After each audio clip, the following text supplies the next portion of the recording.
Hello everyone, जय हिंद। Welcome to Jha sir academy for IAS. Guys, यहाँ पे आपको सिविल सर्विसेज की प्रिपरेशन कराई जाती है और हेल्प की जाती है कि आपको किस तरीके से प्रिपेयर करना है। यहाँ पे आपको आपकी प्रिपरेशन को एनहांस करने के लिए कुछ फ्री कंटेंट्स प्रोवाइड किए जाते हैं आपकी प्रिपरेशन के लिए। कहाँ पे आपको यूट्यूब प्लेलिस्ट में मिल जाएगा। आप यूट्यूब पे जब जाएंगे तो आपको वहाँ पे वेरियस प्लेलिस्ट अवेलेबल होंगी, जहाँ पे आपको जो डेली करंट अफेयर्स के लेक्चर्स अपलोड किए जाते हैं आपको उनकी प्रॉपर तरीके से प्लेलिस्ट अवेलेबल होगी। उसी के साथ साथ आपको मंथली प्लेलिस्ट भी मिलेगी करंट अफेयर्स की और ईयरली प्लेलिस्ट भी मिलेगी। और साथ ही जो करंट अफेयर्स डेली बेसिस पे आप लोगों को प्रोवाइड किए जाते हैं उन्हीं की फ्री ऑफ कॉस्ट आपको पीडीएफ्स भी दी जाती है हमारे टेलीग्राम चैनल पे। सो गाइज, अगर आपने टेलीग्राम चैनल ज्वाइन नहीं किया है तो तुरंत डिस्क्रिप्शन बॉक्स में जाइए, वहाँ पे आपको लिंक प्रोवाइडेड होगा जहाँ से आप हमारे चैनल को ज्वाइन कर सकते हैं और वहाँ से आप हमारी सारी पीडीएफ्स का एक्सेस ले सकते हैं। और उसी के साथ साथ गाइज, आप लोगों के लिए एक बहुत ही अच्छा इनिशिएटिव स्टार्ट किया गया है मेंस के प्रीवियस ईयर क्वेश्चन एनालिसिस का। आपको आपके लिए डेली बेसिस पर एनालिसिस किया जाता है और उसकी आप लोगों को प्लेलिस्ट प्रोवाइडेड है हमारे यूट्यूब चैनल पे ही। अलग अलग पेपर में प्रोवाइडेड है आप लोगों के कन्वीनियंस के लिए, GS1, GS2, GS3 and GS4 की। उसी के साथ साथ आप लोगों के लिए जीएस के अलग अलग सब्जेक्ट्स की भी प्लेलिस्ट अवेलेबल है। इकोनॉमिक्स है, जैसे सीसैट की आप लोगों के पास प्लेलिस्ट होगी और हिस्ट्री की भी प्लेलिस्ट आपको मिल जाएगी जो कि बिल्कुल फ्री होगी, वो आपको यूट्यूब पे ही अवेलेबल होगी। और इन्हीं प्लेलिस्ट में साथ ही साथ नए नए कंटेंट्स भी रेगुलर बेसिस पे ऐड ऑन किए जाएंगे, जिसके लिए आप लोगों को झा सर अकेडमी को रेगुलरली फॉलो करना है और अपनी प्रिपरेशन को एनहांस करना है, राइट। और उसी के साथ साथ गाइज, कुछ पेड कोर्सेज भी हैं जो आप लोगों के लिए लाए गए हैं Jha sir academy for IAS के द्वारा, जो जिन पेड कोर्सेज को झा सर खुद पर्सनली मेंटोर करते हैं, खुद उसको रिलेट करते हैं। जैसे कि जीएस का प्री प्लस मेंस बैच है गाइस, बिल्कुल जीरो से तैयारी करवाई जा रही है। झा सर खुद तैयारी करवाते हैं, पर्सनल गाइडेंस आपको दी जाती है, प्रॉपर तरीके से आपको अटेंशन प्रोवाइड की जाती है और बिल्कुल बेसिक से आपको तैयारी करवाई जा रही है आपकी प्रिपरेशन को एनहांस करने के लिए, राइट। तो आप इन कोर्सेज को भी ज़रूर ज्वाइन कीजिए। जैसे कि एक मेंस का भी आंसर राइटिंग का टेस्ट सीरीज बैच चल रहा है और प्रीलिम्स का भी टेस्ट सीरीज कोर्स चल रहा है गाइज, जो आपको हमारी ऐप पे टेस्ट सीरीज प्रोवाइड की जाएंगी। 10,000 क्वेश्चंस की आपको प्रैक्टिस कराई जाएगी। वो 10,000 क्वेश्चंस आपको कहाँ पे अवेलेबल होंगे? Jha sir academy for IAS की वेबसाइट पे भी अवेलेबल है और हमारा एक ऐप भी है Jha sir academy for IAS. आप अगर डालेंगे तो प्ले स्टोर से आपको वो ऐप मिल जाएगी, आप उसको डाउनलोड कर सकते हैं। वहाँ पे आपको प्रीलिम्स की टेस्ट सीरीज का एक्सेस भी मिल जाएगा और उसी के साथ साथ इतनी बेहतरीन ऐप है कि आपको वहाँ पे स्टडी टूल्स भी अवेलेबल हैं कि आपकी जो स्टडी है आप उसको ट्रैक कर सकते हैं कि आप कितना टाइम इफेक्टिवली स्टडी कर रहे हैं। तो इस ऐप को गाइज ज़रूर ज्वाइन कीजिएगा, डाउनलोड कीजिएगा और वेबसाइट भी अवेलेबल है। उस वेबसाइट पे भी आप जाके सब कुछ एक्सेस कर सकते हैं जो कि ऐप पे अवेलेबल है, right. So guys, Jha sir academy को रेगुलरली फॉलो करते रहिएगा।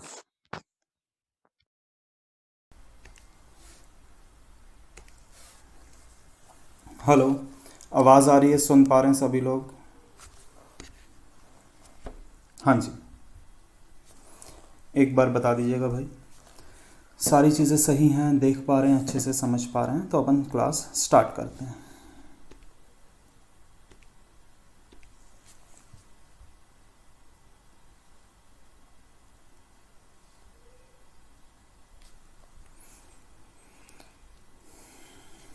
तो भाई पढ़ क्या रहे थे अपन? कैलेंडर पढ़ रहे थे और आज की लास्ट क्लास है ये, अपने को आज ख़त्म करना है कैलेंडर। गुड इवनिंग जी, गुड इवनिंग। बहुत बहुत स्वागत है सभी विद्यार्थियों का, हार्दिक अभिनंदन है।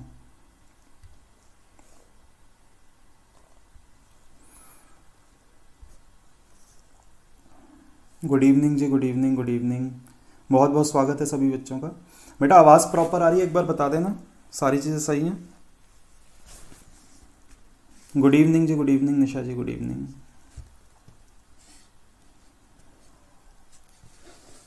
चलिए ठीक। अब बेटा डाउट्स वगैरह हैं? हाँ, अभिनव जी बोल रहे हैं क्वेश्चन नंबर 4 नंबर सिस्टम। अच्छा ठीक है बेटा, क्वेश्चन नंबर 4 नंबर सिस्टम का मैं देख लेता हूँ। अपना क्लास मटेरियल में नंबर सिस्टम का क्वेश्चन नंबर 4 है ना।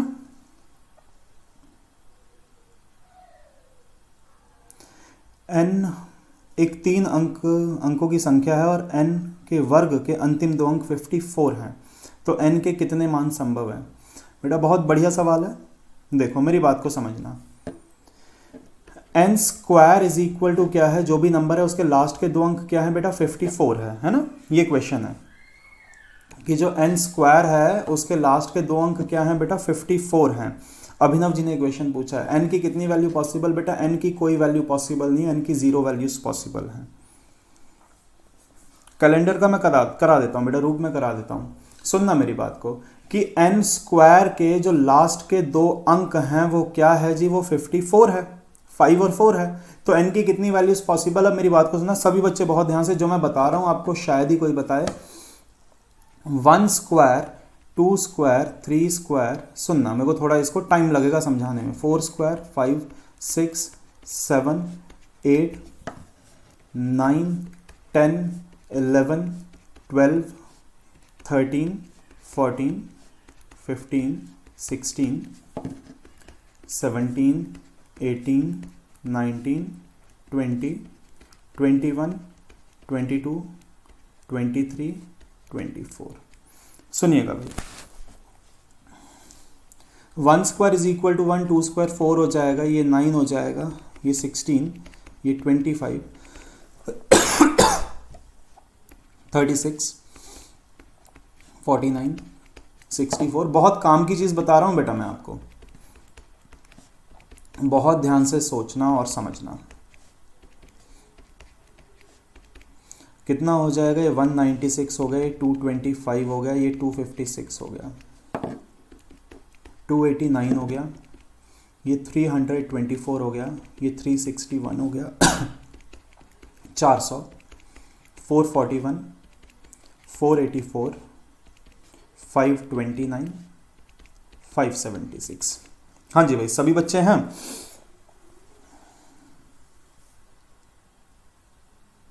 बिल्कुल सौरभ मिश्रा जी, आप बिल्कुल क्वेश्चंस करते जाइए, है ना। ये 24 का स्क्वायर शायद दिखाई नहीं दे रहा है, मैं 24 का स्क्वायर अलग से लिख देता हूँ, लास्ट के 2 वैल्यूज में अलग से लिख देता हूँ, है ना। एक अपन ऊपर लिख देते हैं 23 स्क्वायर, अच्छा ये भी नहीं दिख रहा है, 22 का स्क्वायर भी नहीं दिख रहा, ठीक, यहाँ तक बाकी सब दिख रहे हैं। 22 का स्क्वायर है 484, 23 का स्क्वायर है भाई 529 और 24 का स्क्वायर क्या है 576। इतना अपन ने देखा। अब सभी बच्चे बहुत ठंडे दिमाग से मेरी बात को सुनना, ये जो क्वेश्चन है ना, एन स्क्वायर जो है इसके लास्ट के 2 डिजिट्स क्या बोल रहा है आपसे कि 5 और 4 हैं। बेटा किसी भी नंबर का स्क्वायर कर लो, आप लोग के पास कैलकुलेटर होगा, किसी भी नंबर का आप स्क्वायर कर लो, स्क्वायर करने के बाद जो लास्ट के डबल डिजिट होते हैं, किसी भी नंबर का स्क्वायर करने के बाद जो लास्ट के 2 डिजिट्स होते हैं, लास्ट के 2 डिजिट्स होते हैं, वो 1 से लेकर 24 तक में जो होते हैं, 1 से लेकर 24 तक में जो होते हैं, है ना। देखो 1 से लेकर 24 में जो भी लास्ट के 2 डिजिट हैं वही रहेंगे। जैसे अगर आप कहते हो सर 25 का स्क्वायर करो, 25 के स्क्वायर के लास्ट के 2 डिजिट्स क्या हो जाएंगे 25, जो कि पहले से ही है 5 के स्क्वायर में। आप कहोगे सर 26 का स्क्वायर करना, तो 26 का स्क्वायर बेटा क्या होगा 676, क्या है 76 कहां आता है 24 के स्क्वायर में। बोलो बात समझ में आ रही है ना। आपने 99 का स्क्वायर किया, 99 का स्क्वायर किया बेटा 9801 होता है, लास्ट के डिजिट क्या है 01, जो कि पहले से ही है। 1 का स्क्वायर क्या होता है 01 ही तो होता है लास्ट में। हाँ जी, समझ में आ रहा है पॉइंट की नहीं, कि लास्ट के 2 डिजिट्स किसी भी बड़े से बड़े नंबर का स्क्वायर कर लो आप बेटा, ट्रिपल डिजिट, 5 डिजिट, 7 डिजिट, आपके पास कैलकुलेटर है, आप जरा करना। 106 का अगर आप स्क्वायर करते हो बेटा, ये हो जाएगा 11236, लास्ट के 2 डिजिट्स क्या है 36, जो कि ऑलरेडी 6 के स्क्वायर में है ना।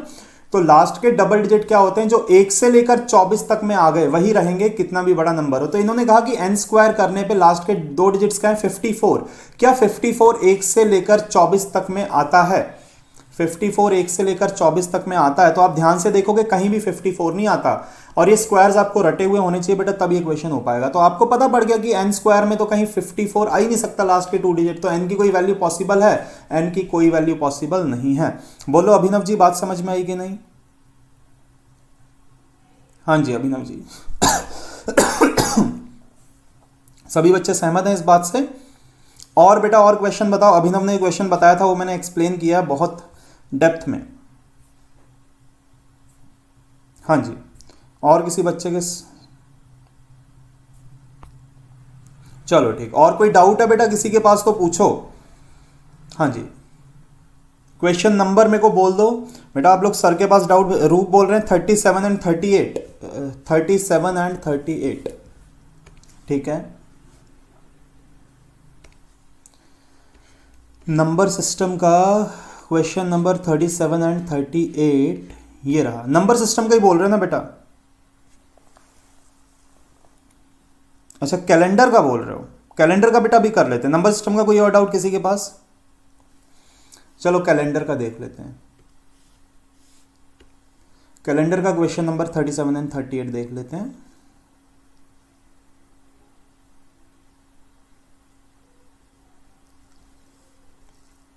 हाँ जी राज जी, आप राजी नायर, हाँ जी राजी नायर, बिल्कुल मेरे पास आ गया। मैं आपका वो बता देता हूँ, है ना। कैलेंडर का पीडीएफ क्वेश्चन नंबर 37 एंड 38।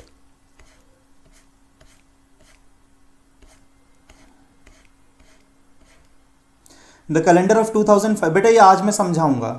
2005 का कब रिपीट होगा ये आज मैं आपको समझा दूंगा, है ना। ये कुछ भी नहीं है, ये बहुत इजी है। 11 ऐड करोगे 2012 आ जाएगा इसका आंसर, ये मैं बता दूंगा, है ना राजी नायर जी। अभी आपका भी डाउट सॉल्व कर देते हैं।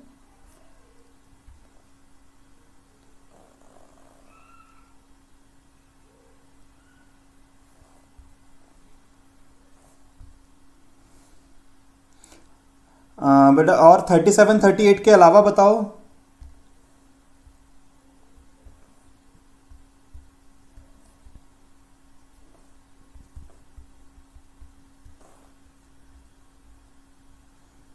चलिए, तो मैं पीडीएफ जो बेटा आपने भेजा है राजी, मैं उस पीडीएफ का बता देता हूँ, है ना।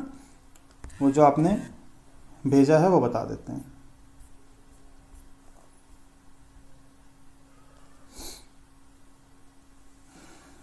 रुकिए एक सेकेंड। एक आपने भेजा question number 25।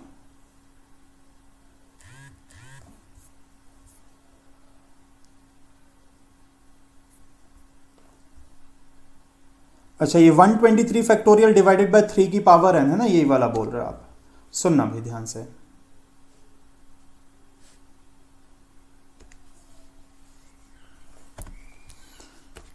One 123 factorial divided by 3 की power n, 123 factorial divided by 2 की पावर n, और एक आपका क्वेश्चन है बेटा 10 की पावर 100, 1 इंटू 2 इंटू सोन। अच्छा ये वाला है। अच्छा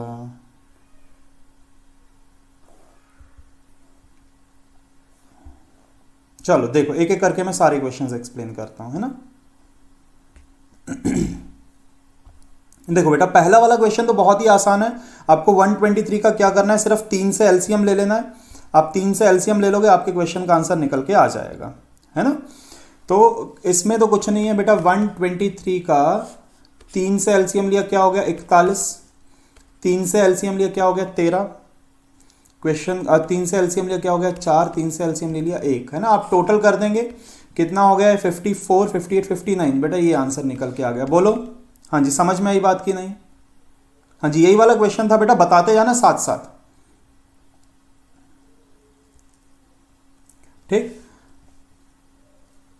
59, बिल्कुल 59 आ गया ना, एकदम सही है। 123 फैक्टोरियल का 2 से एलसीएम लोगे क्योंकि डिवाइडेड बाय 2 की पावर n है ना। 2 से एलसीएम लोगे तो क्या आ जाएगा बेटा आंसर 61। 2 से एलसीएम लिया 30 आ गया, 2 से एलसीएम लिया 15 आ गया, 2 से लिया 7 आ गया, 2 से लिया 3, 2 से लिया 1, है ना।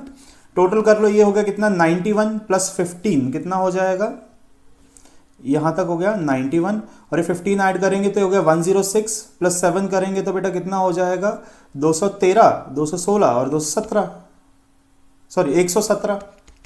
हाँ जी, यही वाला ना।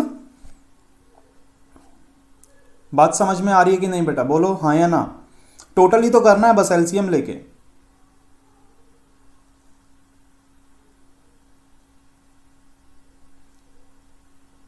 अच्छा 32 एंड 34 कैलेंडर में से बेटा मैं करवा देता हूं, question number 32 of calendar.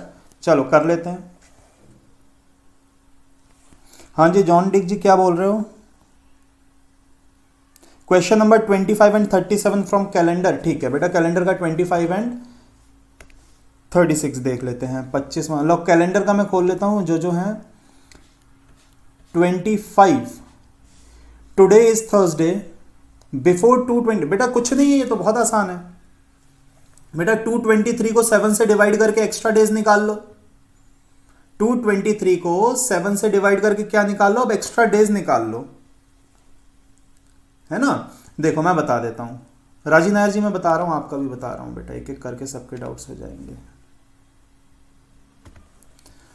223 days पहले क्या था, तो आप 7 से डिवाइड करो। 7 3 ज़ा 21, बचा 1 3, 7 1 ज़ा 7, क्या बचा 6, मतलब 6 एक्स्ट्रा डेज आ रहे हैं।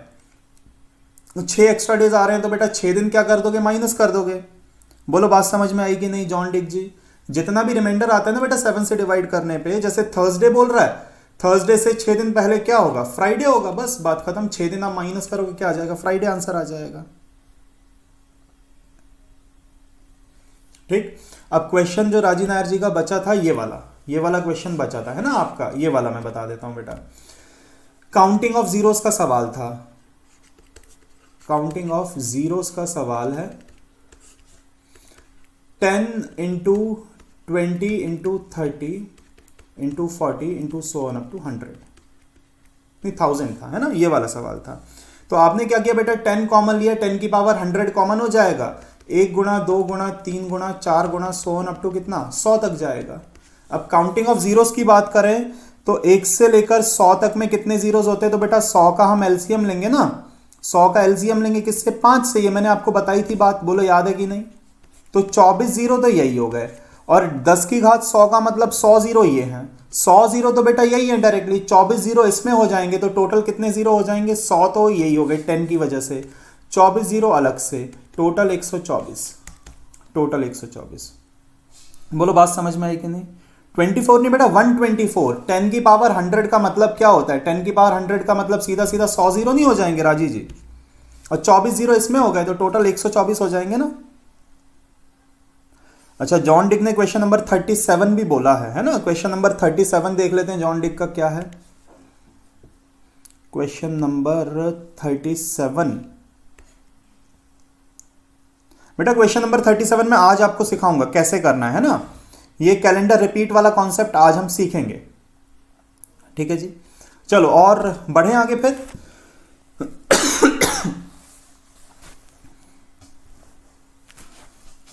क्वेश्चन नंबर 32, क्वेश्चन नंबर 32 देख लेते हैं बेटा कैलेंडर का क्या है।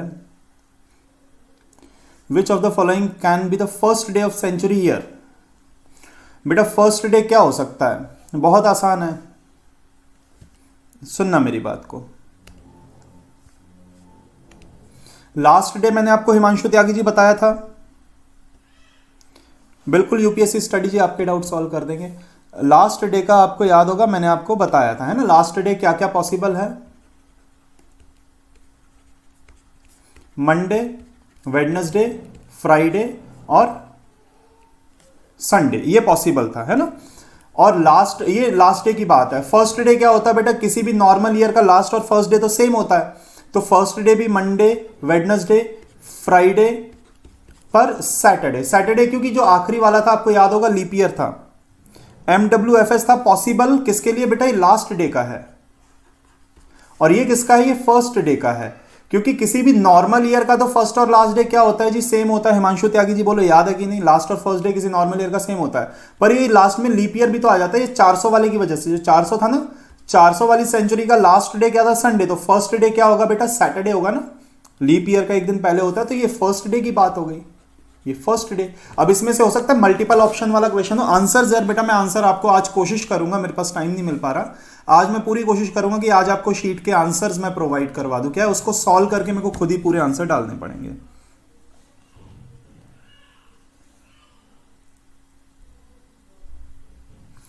बेटा 24 में आ तो गया जूली आनंद जी।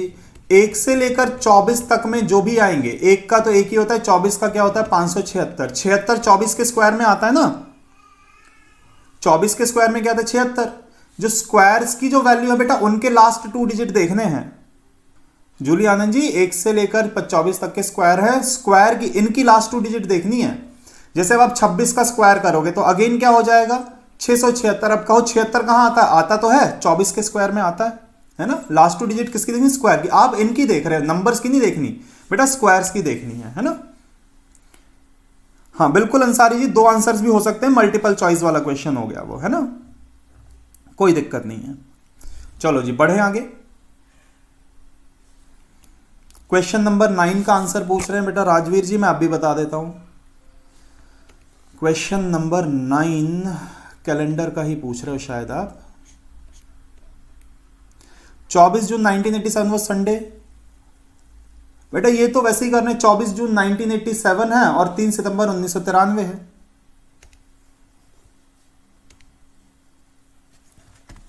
चौबीस जून 1987 है, 3 सितंबर 1993 है, यहां संडे बोल रहा है और यहां क्या होगा, है ना, ये पूछा उसने। तो अपन कैसे करेंगे भाई, अपन पहले इसका कैलकुलेट करेंगे 24 प्लस जून का कोड क्या होता है 25। ये जून कौन से नंबर का महीना हो जाएगा भाई, छठे नंबर का, तो 25136 आ जाएगा कोड, है ना। 87 हो गया प्लस 87/4 हो गया, होल अपॉन 7 हो गया, ये हो गया। इसको काटेंगे तो कितना हो गया 21। 7 से डिवाइड करोगे बेटा, रिमाइंडर आ रहा है 3, रिमाइंडर आ रहा है सीधा का सीधा 6 ही ले लो आप। 7 से डिवाइड करोगे तो कितना हो जाएगा 7 1 ज़र 7 1 और ये 3 आ जाएगा बेटा, फिर से यहां पर रिमाइंडर आ गया 3, इसका रिमाइंडर आ गया 0। तो टोटल बैठ रहा है 6 3 9 10 11 12 हो रहा है टोटल। 12 को अगर मैंने 7 से डिवाइड किया, फाइनल रिमाइंडर आया 5। 5 मतलब किसका कोड होता है भाई, 5 होता है कोड वेडनेसडे का। तो एक्चुअल में तो वेडनेसडे है, पर यहां क्या बोल रहा है संडे बोल रहा है, मतलब वेडनेसडे के बाद थर्सडे फ्राइडे सैटरडे संडे, मतलब एग्जामिनर का कैलेंडर हमसे 4 दिन आगे चल रहा है, ठीक है ना। 4 दिन क्या चल रहा है बेटा, आगे चल रहा है एग्जामिनर का कैलेंडर। अब वैसे 3 सितंबर का हम निकालेंगे, उसमें 4 दिन प्लस करेंगे, तो 3 प्लस सितंबर का code 7 plus 93 plus 93/4 whole upon 7, ये कितना हो जाएगा 23। काटेंगे 7 से, ये हो गया 0, ये हो गया 2, ये हो गया 2, तो यहां तो 0 ही आ रहा है, मतलब 3 सितंबर को तो क्या था फ्राइडे, पर एग्जामिनर हमसे 4 दिन आगे चल रहा है, तो फ्राइडे के बाद Saturday Sunday Monday Tuesday answer आ जाएगा बेटा। सौरभ मिश्रा जी, ये तो मैं सिर्फ पुरानी क्लासेस का पढ़ा रहा हूं ना सौरभ जी, पुरानी क्लासेस का ही तो पढ़ा रहा हूं, बच्चों के डाउट्स क्लियर करवा रहा हूं बेटा, मैं डाउट्स क्लियर करवा रहा हूं, जो डाउट्स थे आपके, है ना। कोई बात नहीं सौरभ जी, अब जो मैं पढ़ा रहा हूं बेटा वो समझ में आएंगी चीजें, है ना, आप बिल्कुल चिंता मत करो। हाँ जी, किसने पूछा था ये वाला 14 से 18 तक बताए नहीं कि लीप ईयर है या नहीं, कौन सा बेटा, कैलेंडर का बोल रहे हो, क्वेश्चन नंबर 14 से 18 तक देख लेते हैं। क्वेश्चन नंबर 14, 23 मार्च फ्राइडे है, तो बेटा जरूरी क्या है, लीप ईयर की बात तो हम देखते, देखो आप बोल रहे हो कि इसमें बताया नहीं लीप ईयर है कि नहीं, बेटा आप सुनो मेरी बात, आप सुनो मेरी बात, इसमें सीधा सीधा ये है कि अगर आपने 23 मार्च अगर फ्राइडे है, 15 अप्रैल का निकालना है, तो बेटा लीप ईयर की जरूरत क्या है, यहां पे कौन सा बीच में फेब आ रहा है, फेब का मंथ तो निकल गया ना, फेब का मंथ तो निकल गया। बोलो हिमांशु त्यागी जी, अगर बीच में फेब आ रहा होता तो आपको जरूरत पड़ती लीप ईयर की। ये जून से लेके दिसंबर की बात हो रही है बेटा, इसमें भी लीप ईयर की क्या जरूरत, लीप ईयर की जरूरत आपको तब पड़ती ना जब बीच में फेब आ रहा होता। हिमांशु त्यागी जी, नॉर्मल कंसीडर करो, लीप कंसीडर करो, क्या फर्क पड़ता है, फरवरी तो निकल गया ना 19 जून से पहले, 19 जून के बाद। हाँ अगर 14 फेब आता तो बेटा आंसर हो जाता कांट बी डिटरमाइंड, ज्ञात करना संभव नहीं है ना। हम ऐसे मन से एज्यूम नहीं करेंगे कि अपन नॉर्मल ईयर उसको मान लेंगे, मन से नहीं लेना हिमांशु जी, है ना। और सर ने अभी नोटिफिकेशन डाला कि भाई रिकॉर्डेड क्लासेस अवेलेबल हैं। सौरभ मिश्रा जी, आपका जो भी छूट गया है, कैलेंडर का जो भी छूट गया बेटा, देखो आपकी सारी की सारी क्लासेस की जो रिकॉर्डिंग्स हैं वो यहां पर डली हुई हैं, आप देख सकते हो, यहां पर सारी की सारी क्लासेस का आपको रिकॉर्डिंग मिलेगा। सर ने आपको सारी की सारी चीजों की रिकॉर्डिंग भी तो दी है, पूरी की पूरी नंबर सिस्टम की जितनी भी क्लासेस हैं।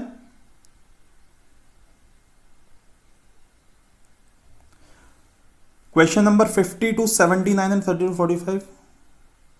अच्छा मैं बता देता हूं बेटा, पैटर्न बता देता हूं। देखो पहले आप लोग रिकॉर्डिंग देख सकते हो सारी की सारी क्लासेस की, 23 तारीख से लेके ये 23 जनवरी कैलेंडर की और नंबर सिस्टम की सारी क्लासेस बेटा डली हुई हैं, है ना। जो भी बच्चे चाहते हैं रिकॉर्डिंग्स देख सकते हैं। अच्छा, नंबर सिस्टम के डाउट्स मैं और बता देता हूँ। पैटर्न पूछ रहे हैं आप, तो राजी नायर जी 50 टू 79 का पैटर्न पूछ रहे हैं ना। क्वेश्चन नंबर 50 से 79 का पैटर्न देख लेते हैं क्या है। बेटा रिमाइंडर थ्योरम है, रिमाइंडर थ्योरम है, कुछ नहीं है। आप 2581 को 23 से डिवाइड करो, रिमाइंडर जो भी आएगा फिर अगले नंबर को भी डिवाइड करो, अगले नंबर, इसको थोड़ा जूम कर लेते हैं अपन, है ना। देखो भाई 2581 को 23 से बेटा आप डिवाइड करो, वैसे ही 2862 को करो और 2873 को भी डिवाइड करो, है ना। अब डिवाइड करेंगे, हो जाएगा, बहुत आसानी से हो जाएगा। अब देखो आप पूछ रहे हो ये 51 वाला मैं करवाता हूं। 51 वाला क्वेश्चन अच्छा है। 17 की पावर 23, 29 की पावर 23, है ना। आपसे रिमाइंडर पूछा गया तो मेरी बात को समझना, ये वाला क्वेश्चन मैं करवाता हूं। ये क्वेश्चन का पैटर्न थोड़ा अलग है। 17 की पावर 23 प्लस और क्या था यार, 29 की पावर 23 डिवाइडेड बाय 23 का रिमाइंडर, है ना। राजी जी देखना ये वाला क्वेश्चन। बेटा मैंने आपको बताया था 23 का टोशेंट क्या होगा, 22। पावर को 22 से काटा तो रिमाइंडर आया 1। 23 का टोशेंट है 22, पावर को 22 से डिवाइड किया, रिमाइंडर आया 1 डिवाइडेड बाय 23। तो कितना हो जाएगा 46 डिवाइडेड बाय 23। बेटा रिमाइंडर क्या आ रहा है, 0 ही तो आ रहा है। इनका टोटल क्या तो ये हो गया 46। 46 डिवाइडेड बाय 23 क्या आ गया, रिमाइंडर 0 आ गया। ठीक है ना राजी जी। भाई टोशेंट तो 22 होगा ना, पावर को 22 से काटा रिमाइंडर 1, पावर को 22 से काटा रिमाइंडर 1, तो 17 plus 29 is equal to 46 divided by 23, remainder क्या आ गया बेटा, 0 आ गया। हाँ, पावर को आप रिमाइंडर टोशेंट से डिवाइड करते हैं ना बेटा, पावर को अगर आप टोशेंट से डिवाइड करोगे तो रिमाइंडर क्या आ रहा है 1। तो पावर में सिर्फ टोशेंट से डिवाइड करने के बाद का आपको क्या लिखना होता है, रिमाइंडर लिखना होता है। ठीक, तो इसी तरीके से आप टोशेंट से सारे क्वेश्चंस हो जाएंगे। टोशेंट मैं इसको साइड में लिख देता हूं, 46 का ये हो जाएगा remainder 46 divided by 23 is equal to remainder क्या आ जाएगा, 0 आ जाएगा। ठीक है जी।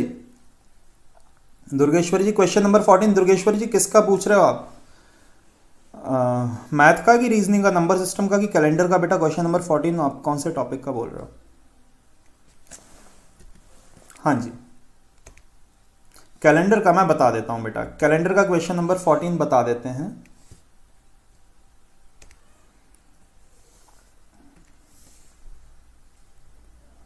एक सेकंड रुको।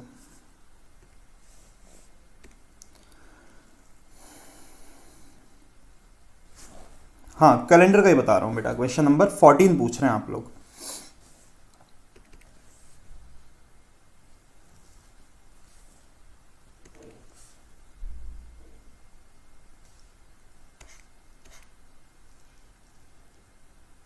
तेईस मार्च का फ्राइडे है तो 15 अप्रैल का क्या होगा। देखो बहुत आसान है। 23 मार्च का अगर फ्राइडे है तो 15 अप्रैल का क्या होगा, मैं बता देता हूं। अब भी देखो,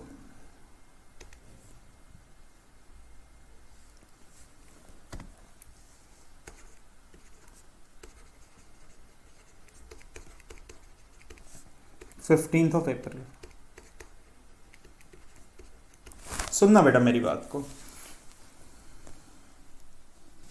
हाँ जी मैजबी जी, डाउट क्लास ही चल रही है। आपका भी कोई डाउट है तो आप भी पूछ लो, अभी कैलेंडर थोड़ा सा बचा हुआ है। तो बेटा 23 मार्च, मार्च कितने दिन का होता है, तो आप कहोगे सर मार्च तो 31 दिन का होता है। मार्च के कितने दिन निकल गए, मार्च के 22 दिन निकल गए, तो मार्च के कितने दिन बचे हुए हैं, मार्च के 9 दिन बचे हुए हैं। बोलो बात समझ में आई कि नहीं। ठीक है जी। बेटा 23 मार्च को अगर फ्राइडे था, मार्च कितना होता है, 31 दिन का होता है। मार्च की 22 तारीख तक तो निकल गई, 23 पे तो हम खड़े हैं, तो मार्च के 31 में से 22 दिन बीत गए, तो मार्च के कितने दिन बचे, 9 दिन। और अप्रैल के कितने दिन भैया, अप्रैल के सीधा सीधा 14 डेज, है ना। अप्रैल के कितने, 14 डेज, क्योंकि 15 पे तो हमें पहुंचना है। 15 तारीख नहीं लेंगे, 15 तारीख हम नहीं लेंगे। मार्च के कितने दिन बीत गए, 22 दिन बीत गए, तो 9 दिन मार्च के भरे। अप्रैल के कितने, 14 डेज। तो 7 से काटा तो रिमाइंडर आया 0, 7 से काटा रिमाइंडर आया 2। ओवरऑल अधिशेष दिन, एक्स्ट्रा डेज 2 हैं, तो फ्राइडे में 2 प्लस करोगे, सैटरडे संडे आंसर है बेटा। संडे क्या हो गया आंसर। बोलो बात समझ में आई कि नहीं।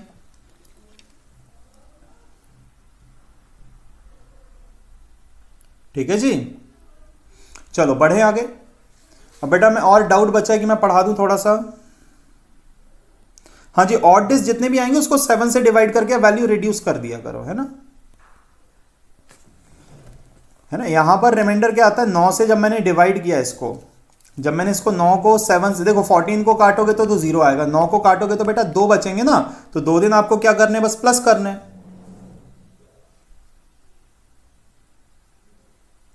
क्वेश्चन नंबर 38, क्वेश्चन नंबर 38 और नंबर सिस्टम का, ठीक है राजी जी, अभी बता देते हैं। Question number 38 number system.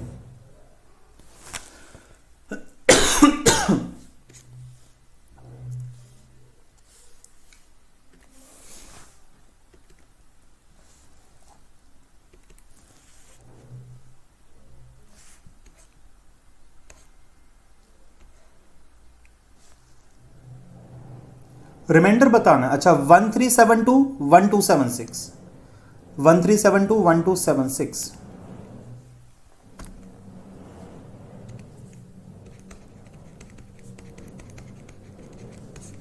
सुनना बेटा, बात को बहुत अच्छे से समझना सभी बच्चे।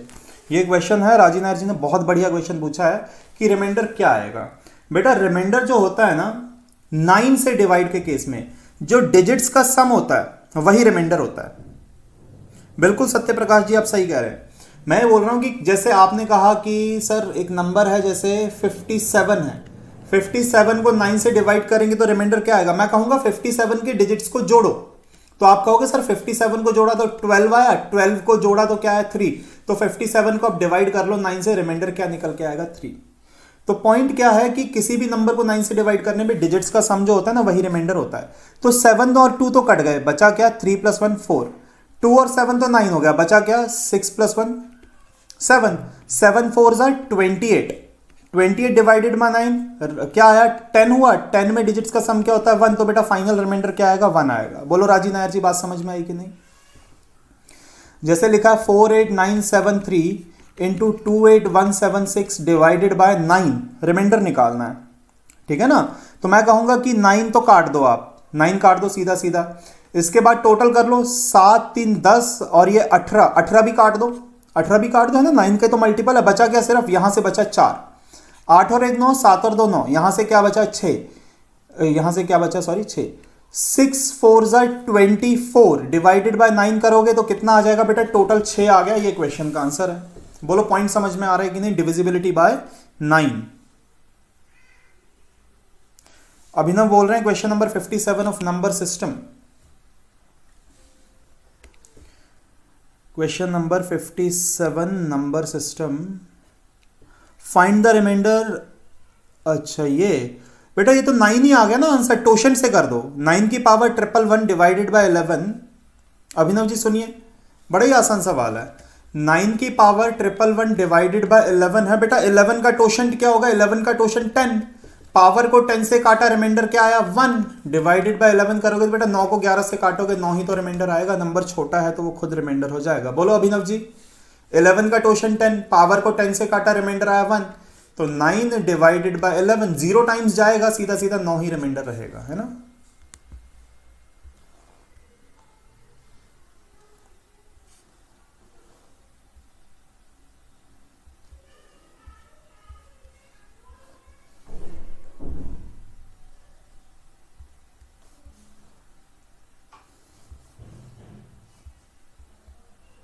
हाँ जी, और पूछो बेटा और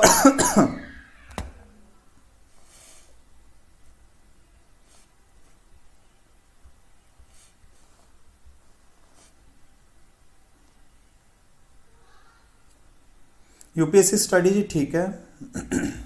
क्वेश्चन नंबर 65 नंबर सिस्टम,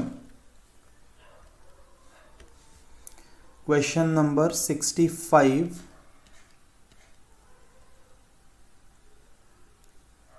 4 की पावर है डिवाइडेड बाय 6, ठीक है बेटा, बड़ा जबरदस्त सवाल ले लिया आपने, कोई बात नहीं। 4 की पावर 6 7 8 9 10 डिवाइडेड बाय 6, ये क्वेश्चन बड़ा जबरदस्त है बेटा, क्वेश्चन बड़ा घातक है ये, है ना। मैं आपको समझाता हूं कैसे होगा। आप इस क्वेश्चन को करने के लिए कुछ एक चीजें आपको समझनी पड़ेंगी। आया हुआ एसएससी सीजीएल में आया हुआ है बेटा, ये एसएससी सीजीएल का आया हुआ क्वेश्चन, शायद 2017 या 18 में ये क्वेश्चन आया था और आपसे रिमाइंडर निकालने को कहा गया। आप ये देखो कि 4 और 6 क्या को प्राइम है, तो आप कहोगे सर 4 और 6 तो कट जाएंगे आपस में। कुल मिला के अभी है 4 की पावर इवन डिवाइडेड बाय 6, आपको रिमाइंडर निकालना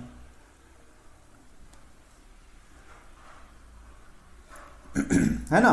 4 की पावर मैंने क्या किया, 4 इंटू 4 की पावर ऑड डिवाइडेड बाय 6। क्या मैं ऐसा कर सकता हूं, 4 इंटू 4 की पावर ऑड डिवाइडेड बाय 6। भाई इवन पावर है, एक 4 ऐड अलग कर लेंगे तो पावर क्या हो जाएगी, ऑड, है ना। अब पहले आप इनको डिवाइड कर लो, ये 2 और ये 3 मैंने किस टेबल से काटा, जिससे काटा उसको अलग लिख लो। बहुत ध्यान से समझना, मैंने पहले इसे क्या किया, 2 के टेबल से काटा। अब सुनना मेरी बात को, अब मैं 2 को 3 से डिवाइड करूंगा, रिमाइंडर आएगा -1। 4 को 3 से डिवाइड करूंगा, रिमाइंडर आएगा +1। तो ओवरऑल -1 इंटू +1 क्या हो गया बेटा, -1, और 3 -1 क्या हो जाएगा, 2 हो जाएगा। 3 -1 क्या हो गया, 2। बस आपको ये याद रखना है कि जिस टेबल से आपने काटा था उससे फिर से क्या कर दो, मल्टीप्लाई कर दो, आंसर क्या आ जाएगा, 4 आ जाएगा। ये सही आंसर है। बोलो जी, किसने पूछा था ये डाउट, राजी नायर ने पूछा था शायद, है ना, कि पहले एक 4 सेपरेट करना पड़ेगा, क्योंकि हम टोशेंट या कोई सा भी रूल तब लगाते हैं जब नंबर क्या होते हैं, को प्राइम। ये मैंने आपको स्टार्टिंग में बताया था। देखो बेटा, सबसे पहले तो आप ये देखो कि ये जो बेस है और ये जो 6 है, ये आपस में कट तो नहीं रहे। तो आप कहोगे सर 4 और 6 तो 2 के टेबल से कट जाते हैं। तो मैं कहूंगा कि आप देखो, ये कुल मिला के ये तो 4 की पावर क्या है, इवन है। 4 की पावर इवन है, 6 से डिवाइड करना है। तो मैंने क्या किया, एक 4 सेपरेट कर लिया और 4 की पावर ऑड डिवाइडेड बाय क्या हो गया, 6 हो गया। हाँ, ट्रिकी है बेटा। तो 4 की पावर 1 और 4 की पावर ऑड, तो पहले मैंने एक 4 को 6 के साथ काट दिया, तो यहाँ 2 बचा, यहाँ 3 बचा, और 2 के टेबल से काटा, तो जिस टेबल से काटा उसको अलग से लिख लिया करो। 2 से काटा, 2 को मैंने अलग से लिख लिया। अब आप यहाँ पे बचा है 2 और यहाँ पे बचा है 3। अब आप डिवाइड करो, 2 डिवाइडेड बाय 3 क्या हो जाएगा, रिमाइंडर -1, और फिर 4 डिवाइडेड बाय 3 क्या हो जाएगा, +1। तो -1 + 1 क्या हो जाएगा, -1। तो 3 -1 क्या है, 2। अब जिस नंबर से काटा था उससे मल्टीप्लाई कर दोगे तो 2 इंटू 2 क्या हो जाएगा, 4 आपका फाइनल आंसर हो जाएगा। तो ये क्वेश्चन है, ठीक है जी।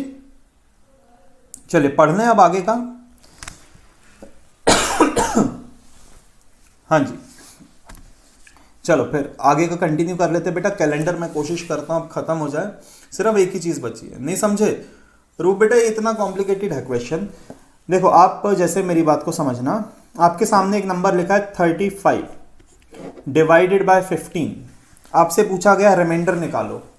आपसे क्या कहा गया, रिमाइंडर निकालो, क्या होगा। तो मैं आपसे पूछता हूं कि क्या 35 और 15 कटेंगे, तो आप कहोगे हाँ सर कट जाएगा। 5 के टेबल से 7 और ये 3 किस टेबल से काटा, 5 से, है ना, 5 से काटा। तो 7 डिवाइडेड बाय 3 का तो रिमाइंडर क्या हो जाएगा, +1। पर जिस नंबर से काटा था उससे मल्टीप्लाई करो, 5 इंटू 1 क्या हो जाएगा, 5, जो कि सही आंसर होगा, जो कि सही आंसर होगा। आप देखो, काटने के बाद का जो रिमाइंडर आता है ना, उसमें जिस नंबर से काटा है वो मल्टीप्लाई करते तब एक्चुअल रिमाइंडर निकल के आता है। जैसे 35 को 15 से काटोगे, 15 दूना 30, रिमाइंडर क्या आएगा बेटा, 5 आएगा। पर मैंने इसे 5 के टेबल से काट दिया तो रिमाइंडर 1 आ रहा है। तो जिस टेबल से काटा उसको मल्टीप्लाई करो, तब तो एक्चुअल रिमाइंडर पता पड़ेगा। क्या ये पॉइंट समझ में आया कि नहीं बच्चों को? हाँ जी भाई, ये पॉइंट समझ में आया कि नहीं? ठीक है ना। तो मैंने वही यहां पे किया कि 4 की पावर क्या है, इवन है, तो मैंने एक 4 सेपरेट किया। मैं इसको दोबारा करता हूं। देखो, 4 की पावर क्या है बेटा, इवन है, 6 से डिवाइड करना है। तो मैं क्या करूंगा, 4 की एक पहले तो एक 4 सेपरेट कर लो, तो 4 की पावर ऑड बचेगी डिवाइडेड बाय 6, है ना। अभी तो एक कट रहा है तो काट दो, 2 के टेबल से काटोगे आप, 2 के टेबल से काटा। मैंने ये क्यों लिखा, क्योंकि बाद में मल्टीप्लाई भी तो करना। अब आप डिवाइड करो, 4 को 3 से डिवाइड करोगे बेटा, रिमाइंडर क्या आएगा, +1। 1 की पावर कुछ भी हो, क्या फर्क पड़ता है, 1 ही रहेगा। तो 2 इंटू 1 क्या हो गया जी, 2 हो गया। और 2 इंटू 2 क्या हो गया, 4, क्योंकि जिससे काटा उससे मल्टीप्लाई भी तो करोगे। 2 इंटू 2 क्या हो जाएगा, 4। बोलो अभी समझ में आया कि नहीं? जिस नंबर से काटना है उससे मल्टीप्लाई भी करना है।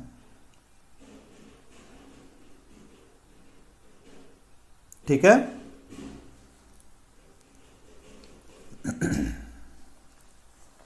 चलो ठीक। कैलेंडर को भाई कंटिन्यू कर लेते हैं अब। कैलेंडर में मैंने आपको बहुत सारी चीज़ें बता दी थी। अब कैलेंडर रिपीट होने वाला कॉन्सेप्ट मैं आपको बताता हूँ। कैलेंडर रिपीट के, क्योंकि आपके शीट में काफ़ी सारे क्वेश्चंस हैं, तो कैलेंडर रिपीट कैसे होता है।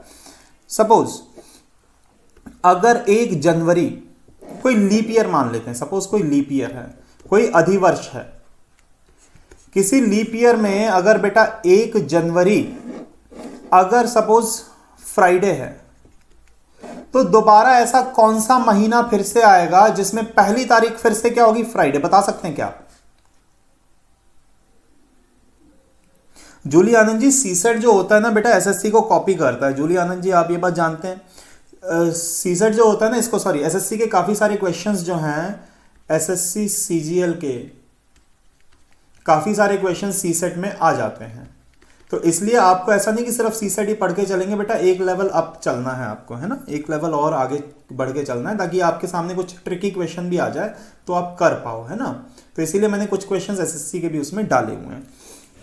चलो, तो 1 जनवरी अगर फ्राइडे है, तो दोबारा ऐसा कौन सा महीना आएगा जिसकी पहली तारीख फिर से फ्राइडे होगी? तो आप क्या कहोगे, अच्छा लीप ईयर है तो हम एक्स्ट्रा डेज लिखेंगे, अधिशेष दिन लिखेंगे। जनवरी के बाद आता है फेब, फेब के बाद क्या आता है, मार्च, फेब के बाद क्या आएगा, मार्च, अप्रैल है, मई है, जून है, जुलाई है, ऐसे चलता जाएगा, है ना। अब सुनिएगा, जनवरी के अधिशेष दिन क्या होते हैं बेटा, 3। क्यों? क्योंकि जनवरी 31 का महीना होता है। कितने दिन एक्स्ट्रा होते हैं? 3 दिन। बोलो याद है कि नहीं, मैंने बताया था आपको। जनवरी के कितने दिन हो गए? 3 दिन। फेब क्योंकि लीप ईयर है तो 1 दिन। मार्च क्योंकि 31 का होता है 3 दिन। तो टोटल क्या हो गया बेटा, टोटल 7 हो गया। 7 मतलब 1 हफ्ता पूरा हो गया। अप्रैल में क्या हो जाएगा, कैलेंडर रिपीट हो जाएगा। कैलेंडर क्या हो जाएगा जी, रिपीट हो जाएगा। तो मतलब किसी लीप ईयर का कैलेंडर, किसी लीप ईयर का जनवरी का कैलेंडर कब रिपीट होता है? तो बेटा अप्रैल में रिपीट होता है। क्या मेरी बात समझ में आ रही है कि नहीं, है ना। जनवरी का कैलेंडर कब रिपीट हो जाता है भाई, अप्रैल में रिपीट हो जाता है। अपन चेक भी कर सकते हैं इस चीज को। आप अगर कोई सा भी कैलेंडर खोलोगे ना, अगर आप कोई सा भी कैलेंडर खोल लोगे बेटा जनवरी का, किसी भी लीप ईयर का, तो जो जनवरी का पहला दिन होगा वही किसका होगा बेटा, अप्रैल का भी पहला दिन क्या होगा, वो सेम होगा। क्या होगा, सेम होगा। चलो जनवरी का तो किया, किसी नॉर्मल ईयर का देखें। नॉर्मल ईयर का जनवरी का कैलेंडर कब रिपीट होगा, ये अपन चेक करके देखते हैं ना। नॉर्मल ईयर का देखो, जनवरी, फरवरी, मार्च, अप्रैल, मई, जून, जुलाई, अगस्त, सितंबर, अक्टूबर, नवंबर, दिसंबर, है ना। देखते हैं जनवरी का कैलेंडर कब रिपीट होता है। जहां टोटल 7 हो जाए, बहुत बढ़िया शंकर पंडित जी, जहां टोटल 7 हो जाए उसके बाद कैलेंडर रिपीट। तो जनवरी के 3 दिन, नॉर्मल ईयर है तो फरवरी के 0, 3 2 3 2 3 3 2 3 2 3, ऐसा। ये मैंने सबके एक्स्ट्रा डेज लिखे, ठीक। बहुत ही आसानी से आप लिख सकते हैं। तो 3 और 3 हो गया 6, 6 और 2 8, ये तो ज्यादा हो गया। या तो एग्जैक्ट 7 हो या 14 हो या तो 20 हो। जब 7 का मल्टीपल पूरा होता है बेटा तभी तो कैलेंडर रिपीट होगा। तो यहां तो 8 हो गया। चलो आगे बढ़ते हैं। 9 10 11 12 13 14 15 16 और आगे निकल गया। 17 18 19 20 21, यहां टोटल क्या हो गया, 21 पूरा हो गया। मतलब अक्टूबर में कैलेंडर रिपीट हो जाएगा। कब हो जाएगा रिपीट, अक्टूबर में कैलेंडर रिपीट हो जाएगा। आप चाहो तो चेक भी कर सकते हो, जो जनवरी का पहला दिन वही अक्टूबर का पहला दिन होता है। जैसे अभी भी तो नॉर्मल ईयर है, तो जो जनवरी अगर पहली तारीख को मंडे है तो अक्टूबर की भी बेटा पहली तारीख क्या होगी, मंडे ही होगी। आप चाहो तो चेक कर सकते हो, है ना। तो जनवरी और अक्टूबर क्या रहेगा, सेम। ये दिख रहा है कि नहीं कि मैं इसे साइड में लिख दूं, अक्टूबर तक तो दिख ही रहा होगा सबको। बोलो बात समझ में आई कि नहीं सभी बच्चों को,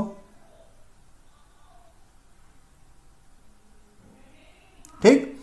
चलिए बढ़ते हैं आगे। अब जैसे मैंने आपसे कहा कि 2005 का कैलेंडर कब रिपीट होगा, है ना। 2005 का कैलेंडर कब रिपीट होगा। अब आप लोग ये बात जानते हो कि कोई भी साल हो, नॉर्मल ईयर होता है तो बेटा 1 दिन प्लस होता है, लीप ईयर होता है तो 2 दिन प्लस होता है। नॉर्मल ईयर होता है तो 1 दिन प्लस होता है, लीप ईयर होता है तो कितने दिन, 2 दिन प्लस होते हैं ना। तो 2005 का कैलेंडर कब रिपीट होगा, जब टोटल डेज 7 पूरे हो जाएंगे, बस। तो 2005 के बाद 6 आएगा, 7 आएगा, 8 है, 9 है, 10 है, 11 है, 12 है, चलो टोटल करके देखते हैं। एक एक एक 2008 जो होगा भैया लीप ईयर होगा 2 दिन, एक एक एक फिर से 2 दिन। चलो टोटल कर लेते हैं। 1 2 3 4 5 6 7, बात खत्म। 2011 में 2005 का कैलेंडर कब रिपीट हो जाएगा बेटा? 2011 में रिपीट हो जाएगा। बोलो बात समझ में आई कि नहीं? जहां टोटल क्या हो जाए बेटा 7 पूरा हो जाएगा वहीं रुक जाओगे आप। क्या सभी बच्चे सहमत हैं इस बात से? नहीं समझे? मीरा यादव जी, नॉर्मल ईयर में एक दिन बचता है ना एक्स्ट्रा, ये मैंने कैलेंडर की पहली क्लास में बताया था। नॉर्मल ईयर में एक दिन बचता है, लीप ईयर में कितने दिन बचते हैं? 2 दिन।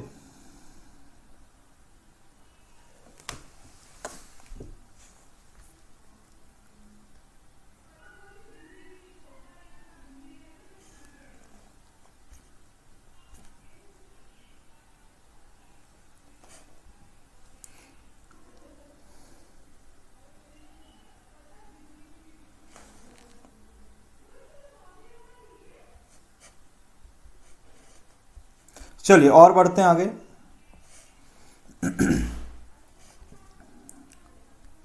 देखिएगा, मैं कॉन्सेप्ट बिल्कुल बेटा रिपीट करता हूं, मैं कॉन्सेप्ट रिपीट करता हूं, मेरी बात को समझो सभी बच्चे।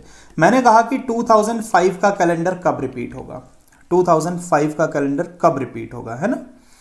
तो 2005 का कैलेंडर कब रिपीट होगा उसके लिए अब 2005 से ना उसके एक्स्ट्रा डेज लिखना शुरू करो। 2005 से क्या करो? एक्स्ट्रा डेज लिखना शुरू करो। नॉर्मल ईयर में बेटा क्या होते हैं एक्स्ट्रा डेज? 1, और लीप ईयर में क्या होते हैं जी? 2 होते हैं, है ना? नॉर्मल ईयर में 1, लीप ईयर में 2। बिल्कुल सौरभ मिश्रा जी सुनो, 2005 के बाद 2006 आएगा, 2007 आएगा, 2008 आएगा, 2009 आएगा, 2010 आएगा, 11 आएगा, 12 आएगा, ऐसे ही चलता जाएगा। मैंने टोटल किया अधिशेष दिन का एक्स्ट्रा डेज का। सुनना बात को,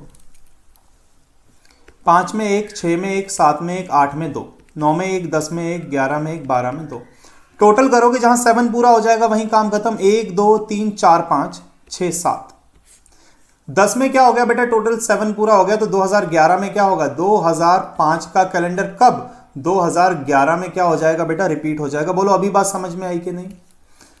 अभी बात समझ में आई कि नहीं आई? हाँ जी, ठीक है ना? बोलो, पॉइंट सभी को समझ में आया? सौरभ मिश्रा जी आप बताइए, आपको समझ में आई बात की नहीं? तो मैं आगे बढ़ता हूं।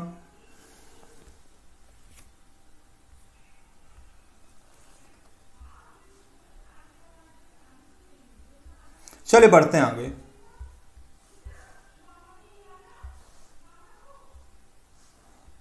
देखिएगा बेटा, अगला क्वेश्चन है आपके सामने। आप बताओ 2017 का कैलेंडर कब रिपीट होगा? 2017 का करना जरा फटाफट से।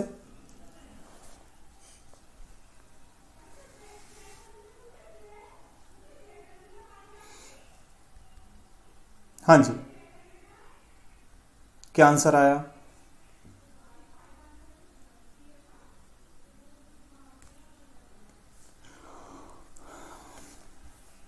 कोई आंसर नहीं।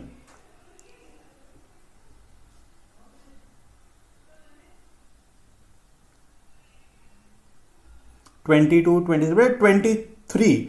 हिमांशु त्यागी जी 22 पे तो टोटल खत्म होगा। देखो 17, 18, 19, 20, 21, 22, 23, है ना? 23 सही आंसर, बहुत बढ़िया।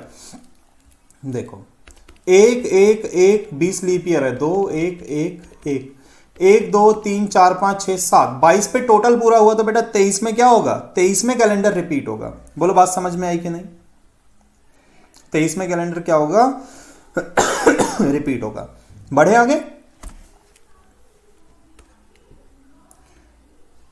1982 का बताओ भैया कब रिपीट होगा?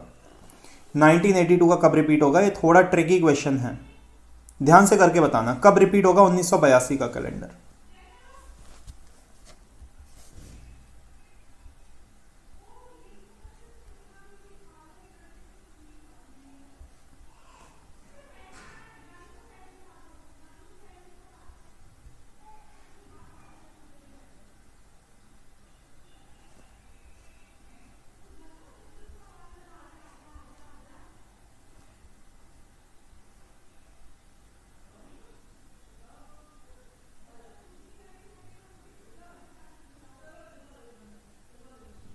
हाँ जी, क्या आंसर आ रहा है?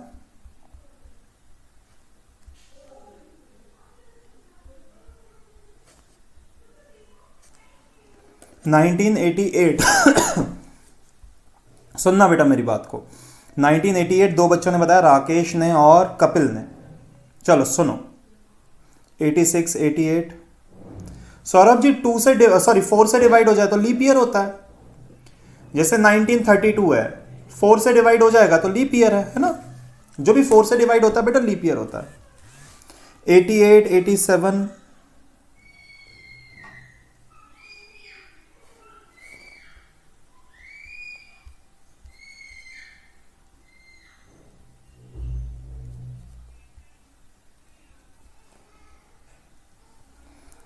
चलो देखो,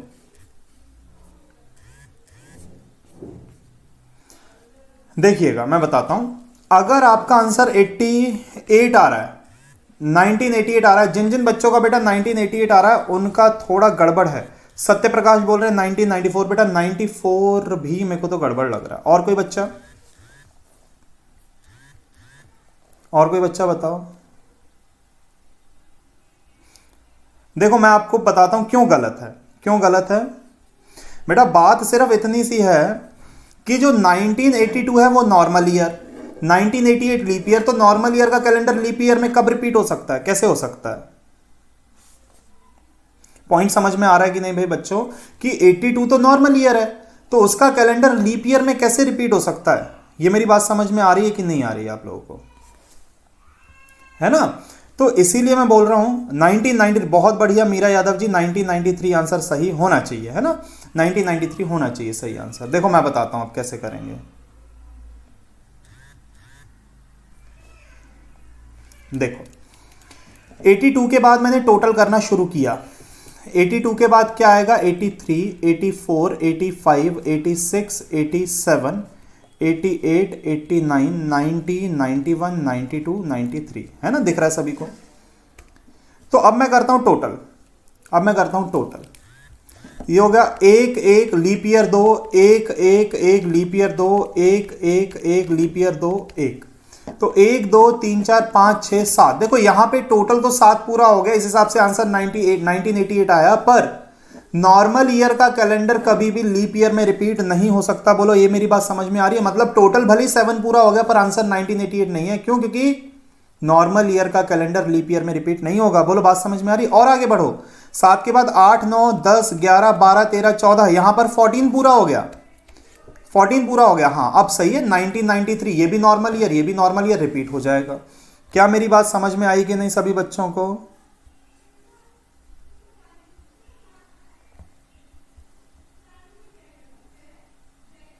ठीक, बढ़े आगे भाई। चले बढ़ते हैं आगे बेटा।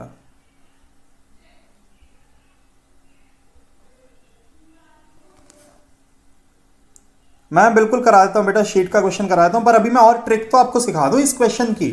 अभी तो अपन ने ट्रिक सीखी नहीं है।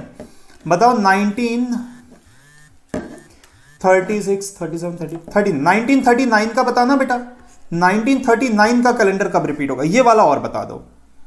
1939 का और बता दो, फिर मैं आपको एक ट्रिक बताऊंगा जबरदस्त वाली, जिससे आप डायरेक्ट।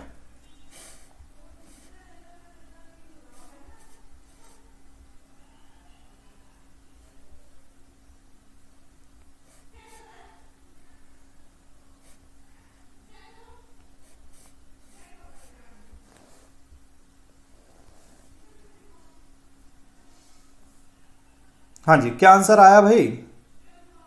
यार फटाफट किया करो आप लोग, स्पीड बहुत कम है।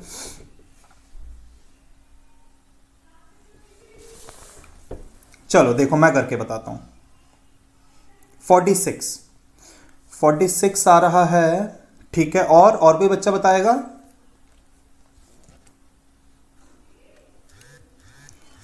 51, 45,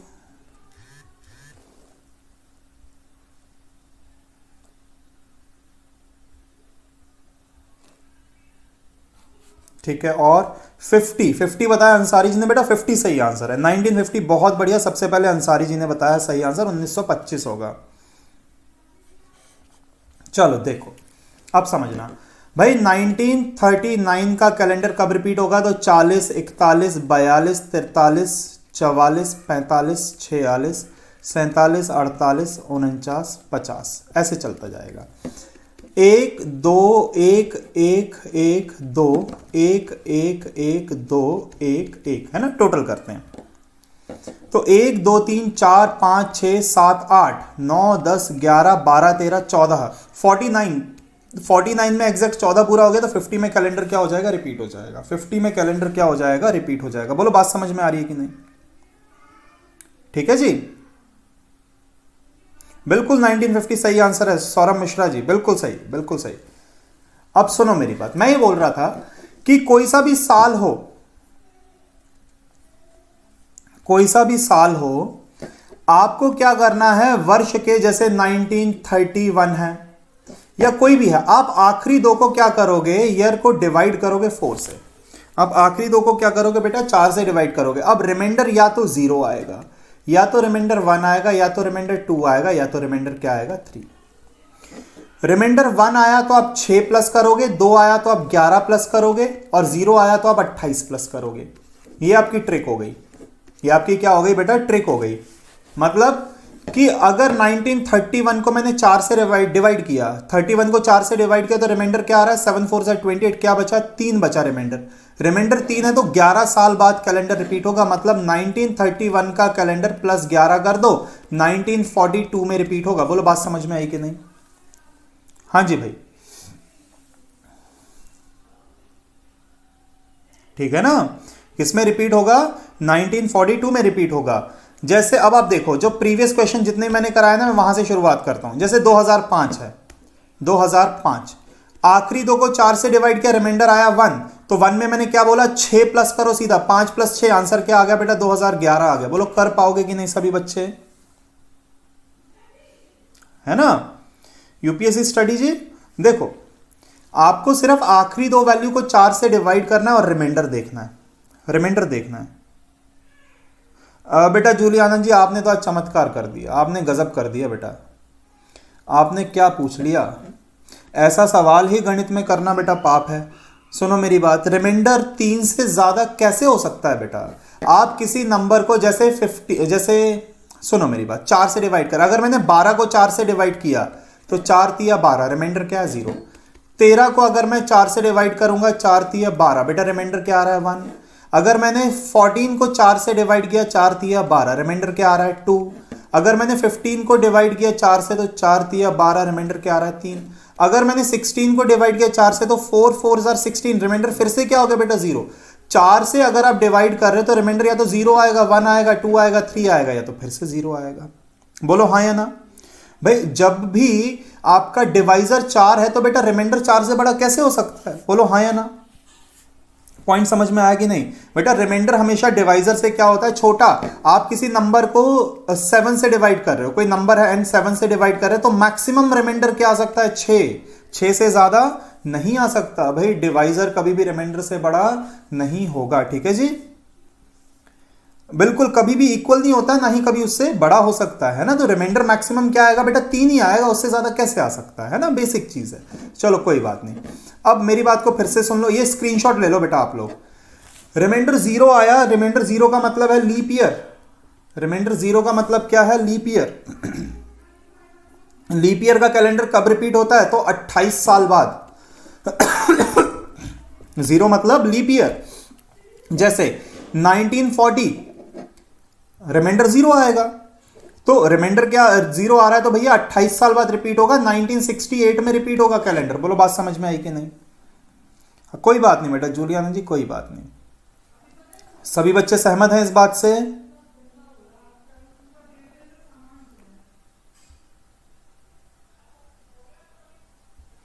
चलिए बढ़े आगे भाई।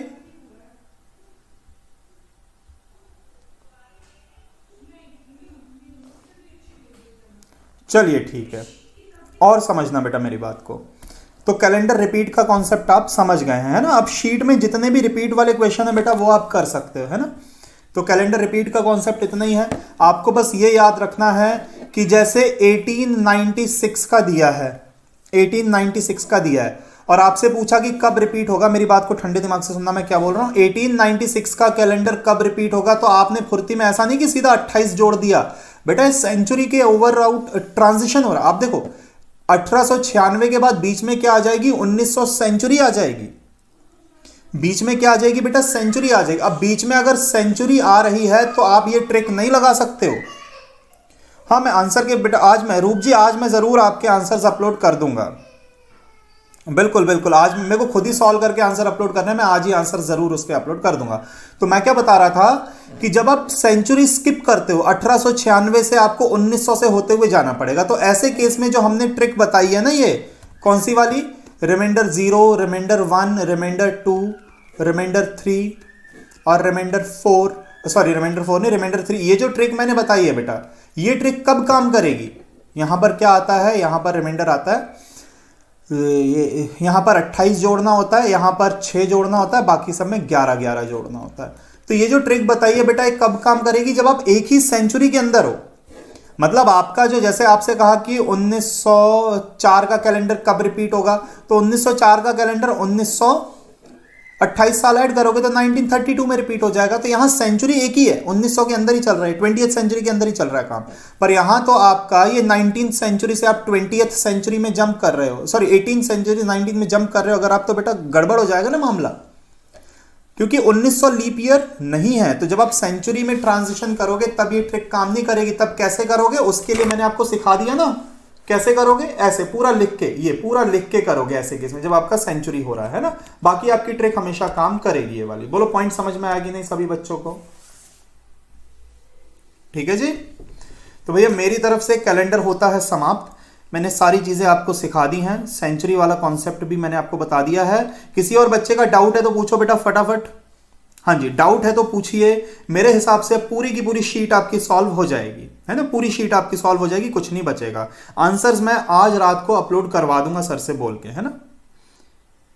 1907 इज द आंसर। बहुत बढ़िया हिमांशु त्यागी जी, बहुत बढ़िया। हाँ जी, और कोई बच्चा कोई डाउट है तो बेटा पूछो। अभिनव बोल रहे हैं 45 नंबर का क्वेश्चन कैलेंडर में, ठीक है अभिनव जी, अभी देख लेते हैं क्वेश्चन नंबर 45 ऑफ कैलेंडर।